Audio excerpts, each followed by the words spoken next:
CS 2026 6 जनवरी से शुरू होने वाला है। एपिक स्टोर के ऊपर अभी भी नई नई गेमें फ्री के अंदर रोज आ रही हैं। तुम्हारे लिए तुम्हारे पैसों से खरीदी हुई गेम को खुद खेलेगा। यार तुम सैमसंग वालों यार रैम के ऊपर ध्यान कर लो। बाकी गूगल ने यहाँ पर दूसरा बढ़िया काम करने का भी सोचा है, बट क्यों? क्या हाल है मेरे दोस्तों, ले आया हूँ तुम्हारे लिए एक और गर्मा गर्म टेक अपडेट से भरा हुआ नया एपिसोड, सोल टेक एपिसोड नंबर 3 हो गया 3। और भाई जो लोग नए हैं और जिनको नहीं पता तो उनके लिए मैं बता दूं कि लास्ट वीक में टेक इंडस्ट्री के अंदर क्या क्या हुआ, हम इस वीडियो के अंदर वो अच्छे से कवर करते हैं। फिर वो चाहे स्मार्टफोन हो, पीसी हो, लैपटॉप हो, गेमिंग हो, एआई वगैरह जो भी हो, टेक से रिलेटेड होना चाहिए, ये सब इस वीडियो के अंदर अच्छे से कवर करते हैं। और अब की बार तो हमने Q&A वाला सेक्शन भी डाल दिया है, यानी कि अगर तुम्हारे मन के अंदर कोई भी टेक से रिलेटेड क्वेश्चन है, कोई भी इस चैनल से रिलेटेड क्वेश्चन है, तो उसको #Q&A कर कमेंट सेक्शन के अंदर डाल दो।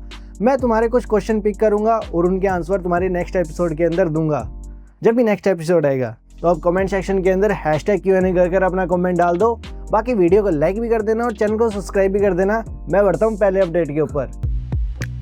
तो काफी दिनों के बाद में स्मार्टफोन्स को लेकर एक बढ़िया न्यूज निकल कर आई है। रियलमी ने हाल ही में नार्जो 19 सीरीज को लॉन्च किया था और उन्होंने 12 घंटे के अंदर 1 लाख से भी ज्यादा यूनिट सेल आउट कर दिए हैं। इस तरह का क्रेज किसी स्मार्टफोन को लेकर इंडिया के अंदर काफी दिनों के बाद में देखने को मिला है। इससे एक बात तो क्लियर आउट हो जाती है कि कस्टमर्स को नार्जो 19 सीरीज के अंदर काफी ज्यादा इंटरेस्ट है और ऑन पेपर इसके स्पेक्स भी बढ़िया हैं। अब इस पूरे हफ्ते के अंदर सैमसंग Z Fold काफी हाईलाइट्स के अंदर रहा और बहुत सारे लोगों की इसकी ड्यूरेबिलिटी के अंदर क्वेश्चन मार्क आ रहा था, क्योंकि इसके अंदर दो तो हिंजेस थे, साथ में इतना बड़ा डिस्प्ले। तो इसी की ड्यूरेबिलिटी को टेस्ट करने के लिए एक यूट्यूबर ने इसके हिंजेस को 1,50,000 बार फोल्ड और अनफोल्ड किया और उस कंडीशन के अंदर भी ये स्मार्टफोन सर्वाइव कर गया। यानी कि फोल्डेबल सीरीज के अंदर काफी बढ़िया अपग्रेड्स होते जा रहे हैं और इनकी ड्यूरेबिलिटी भी टाइम के साथ बढ़ रही है। इसी हफ्ते Xiaomi की तरफ से 17 अल्ट्रा की सीरीज को भी लॉन्च कर दिया गया है चाइना के अंदर, जिसके अंदर हमें स्नैपड्रैगन 8 Elite Gen 5 वाला प्रोसेसर मिलता है, जो कि 3 नैनोमीटर प्रोसेसर है। इसके अंदर हमें 8 मेगापिक्सल का मेन कैमरा मिल जाता है और 200 मेगापिक्सल का पेरिस्कोप कैमरा मिल जाता है और इसका प्राइस अराउंड 19,000 के आसपास है, जिसके अंदर तुम्हें 12 GB की रैम और 512 GB की स्टोरेज मिलती है। और अगर तुम्हें 16 GB वाला वेरिएंट लेना है तो उसका प्राइस तुम्हें चाइना के अंदर 96,000 के आसपास पे करना पड़ेगा और इंडिया के अंदर जब ये लॉन्च होंगे तो इनकी प्राइसिंग के अंदर तुम अराउंड 12-13 हज़ार पे तो ऐड इजीली कर सकते हो। क्या तुम इतनी प्राइसिंग के अंदर Xiaomi का मोबाइल प्रेफर करते हो? मेरे हिसाब से तो लोग सैमसंग की तरफ ज्यादा जाते होंगे। बाकी तुम्हारी क्या राय है कमेंट सेक्शन के अंदर जरूर बताना। अभी पिछली वीडियो के अंदर ही मैंने कवर किया था कि Redmi अपनी Note 15 सीरीज को इंडिया के अंदर 6 जनवरी को लॉन्च करने वाला है। अब तुम्हें बताइए Redmi और Realme की कितनी बड़ी राइवलरी चल रही है, तो उन्होंने भी अपनी लॉन्चिंग डेट 6 जनवरी को ही रखी है। इस इवेंट के अंदर Realme टोटल 2 स्मार्टफोन को लॉन्च करने वाला है, Realme 16 Pro और Realme 16 Pro Plus। दोनों स्मार्टफोन के अंदर तुम्हें 200 मेगापिक्सल का कैमरा मिलेगा और प्रो वाले वेरिएंट के अंदर MediaTek का प्रोसेसर होगा और प्रो प्लस के अंदर तुम्हें स्नैपड्रैगन का प्रोसेसर मिलेगा। ये सारे लीक्स पक्के हैं। सो वेट है 6 जनवरी का, जिस दिन 2 ब्रांड्स की तरफ से स्मार्टफोन लॉन्चेस होंगे। तो अब इतने सारे स्मार्टफोन लॉन्चेस के अंदर ओप्पो कैसे पीछे रहा था, तो उन्होंने भी अनाउंसमेंट कर दिया कि ओप्पो रेनो की 15 सीरीज 8 जनवरी को इंडिया के अंदर लाइव होने वाली है, जिसके अंदर हमें गुप्त सूत्रों से पता चला है कि इसके अंदर टोटल 2 स्मार्टफोन लॉन्चेस होंगे। एक ओप्पो रेनो जिसकी प्राइसिंग तुम्हें 50,000 के आसपास मिलेगी और एक ओप्पो रेनो मिनी जिसके अंदर तुम्हें कॉम्पैक्ट साइज का डिस्प्ले मिलेगा और उसकी प्राइसिंग तुम्हें अराउंड 40,000 रुपए के आसपास मिलेगी। बाकी अभी लॉन्च टाइम के अंदर काफी टाइम पड़ा है, जैसे जैसे रूमर्स और लीक्स आते रहेंगे तुम्हें तो हम अपडेट कर ही देंगे। और लीक्स और रूमर से याद आया कि OnePlus भी अपने टर्बो फोन के ऊपर काम कर रहा है, जिसके अंदर तुम्हें 1.5K का डिस्प्ले मिलेगा 160 हर्ट्ज के साथ, OLED panel Snapdragon 8S Gen 4 वाला प्रोसेसर मिलेगा और ये स्मार्टफोन डेडिकेटेड फॉर गेमिंग के लिए होने वाला है। और रूमर्स के हिसाब से इस स्मार्टफोन के अंदर 9000 mAh की बैटरी आ सकती है। भाई थोड़े दिन पहले तो 10,000 mAh के पावर बैंक आया करते थे। तुम्हें तो पता ही है सैमसंग अपनी अल्ट्रा सीरीज को अराउंड फरवरी के आसपास वर्ल्ड वाइड लॉन्च करता है और इस लॉन्चेस के अंदर काफी ज्यादा चांसेस लगाए जा रहे हैं कि सैमसंग का नया एस स्मार्टफोन इस लॉन्च के अंदर हमें नहीं मिलेगा। सैमसंग के एस सीरीज के स्मार्टफोन की पिछली साल इतनी ज्यादा सेल नहीं हुई थी जितना कि उन्होंने एक्सपेक्ट किया था, तो शायद वो इस साल नया एस सीरीज का स्मार्टफोन लॉन्च ही ना करे। अब ये अल्ट्रा सीरीज तो ठीक है, लेकिन आईफोन का क्या करूं? अब की बार फिर से रूमर आ रहे हैं कि भाई कैमरा के अंदर बहुत बड़े अपग्रेड करने वाले हैं। हर साल भाई कैमरा के अंदर ही तो अपग्रेड कर रहे हो और इस साल तो कैमरा अपग्रेड के अंदर सैमसंग उनका साथ देने वाला है। खबर ये है कि जो आईफोन 18 के अंदर कैमरा मॉड्यूल्स यूज होंगे उनकी मैन्युफैक्चरिंग सैमसंग कर रहा है। यार तुम सैमसंग वालों रैम और स्टोरेज मैन्युफैक्चरिंग के ऊपर भी थोड़ा सा ध्यान कर लो।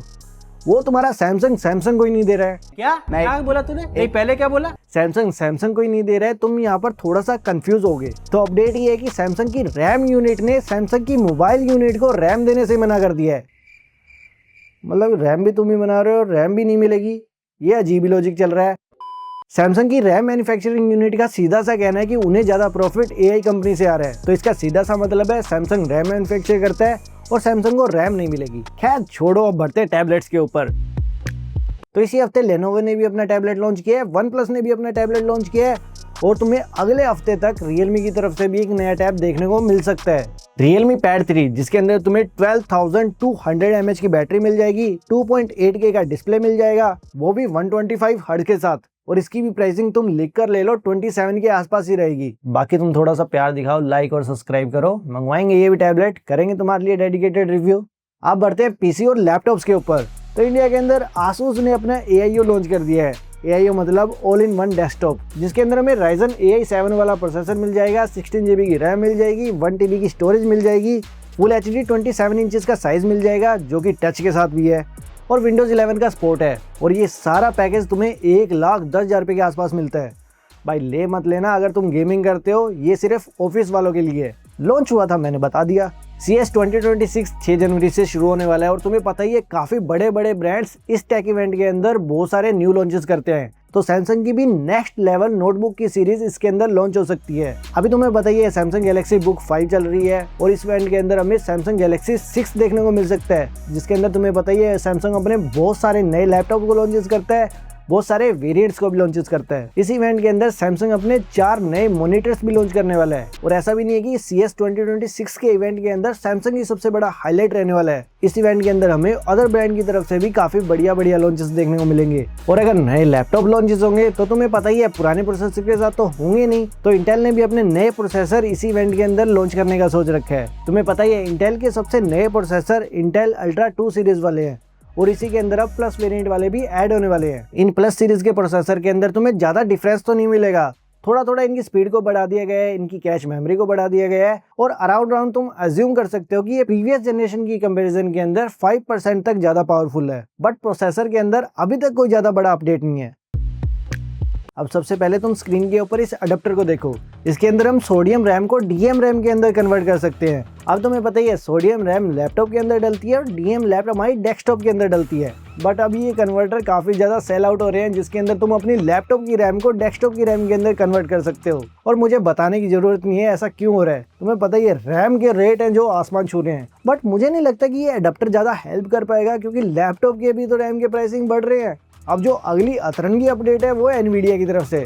तो एनवीडिया ने अपना नाइट्रोजन AI लॉन्च कर दिया है, जो कि तुम्हारे लिए तुम्हारे पैसों से खरीदी हुई गेम को खुद खेलेगा। मतलब समझ रहे हो, इस मॉडल को उन्होंने 1000 से भी ज्यादा गेमों के ऊपर ट्राई किया है और ये मॉडल बेसिकली तुम्हारे लिए तुम्हारी गेम खेल के देगा। बट क्यों? तो बेसिकली इस AI एजेंट का क्या यूज है मुझे तो समझ नहीं आ रहा। बाकी तुम खुश मत हो, COD और वैलोरेंट जैसी FPS गेम्स के अंदर ये बैन होगा। अब तो इन अजीब अपडेट्स के बाद में गूगल ने बढ़िया काम किया है, तो उन्होंने इंडिया के अंदर इमरजेंसी लोकेशन सर्विस को ऑन कर दिया है। यानी अगर तुम किसी रिमोट एरिया के अंदर हो जिसके अंदर तुम्हें मोबाइल के नेटवर्क भी नहीं आ रहे, तो इस सर्विस के थ्रू तुम अपनी लोकेशन को इमरजेंसी सर्विसेज तक पहुंचा सकते हो। बाकी गूगल ने यहाँ पर दूसरा बढ़िया काम करने का भी सोचा है।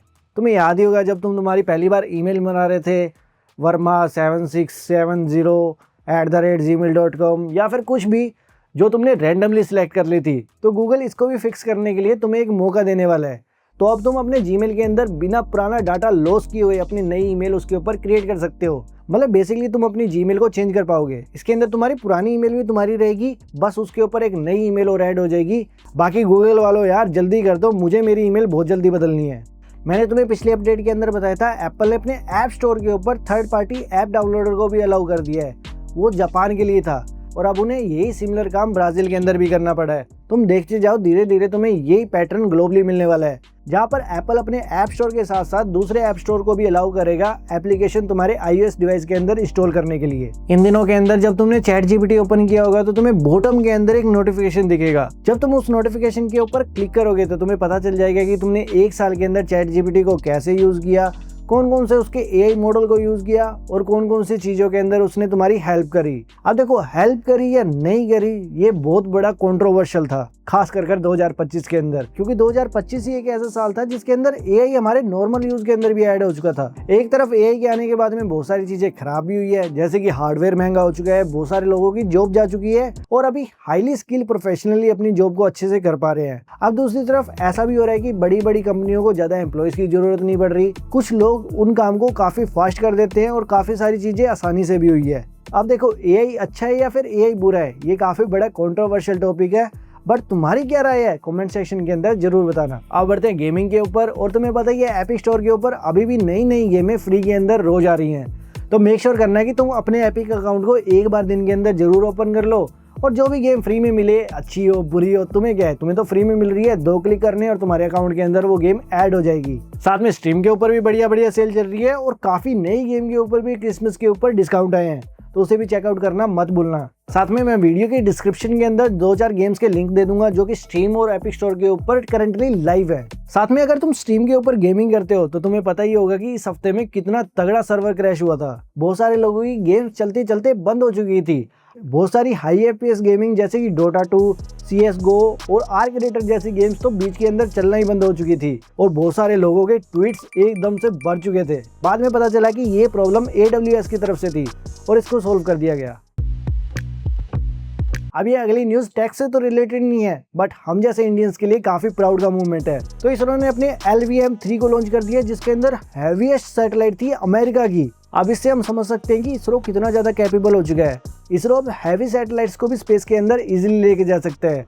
ये पूरे ग्लोब के अंदर इंडियन इमेज के लिए काफी ज्यादा बढ़िया बात है। सो ये हम जैसे इंडियंस के लिए एक प्राउड का मूवमेंट तो डेफिनेटली है। अब जाते जाते तुम्हें क्विक बिट्स के अंदर बता दूं कि एप्पल ने अपने इस साल के अंदर 25 प्रोडक्ट्स को डिसकंटिन्यू कर दिया है, जिसके अंदर iPhone 16 Pro से लेकर उनकी मैकबुक M3 तक है। अब तुम्हें पता ही है कि ये क्यों किया जा रहा है। रैम और एसडी की इतनी ज्यादा प्रॉब्लम चल रही है कि नए डिवाइसेस के लिए रिक्वायरमेंट फुलफिल नहीं हो रही, तो अब पुराने के ऊपर तो क्यों ही फोकस करेंगे। तो ये था सारे इंपॉर्टेंट अपडेट। अगर अभी भी तुम्हारे मन के अंदर कोई भी क्वेश्चन है, कोई भी डाउट है, तो उसको #Q&A कर कमेंट सेक्शन के अंदर डाल दो। अगले वीडियो के अंदर तुम्हें उसका रिप्लाई मिल जाएगा।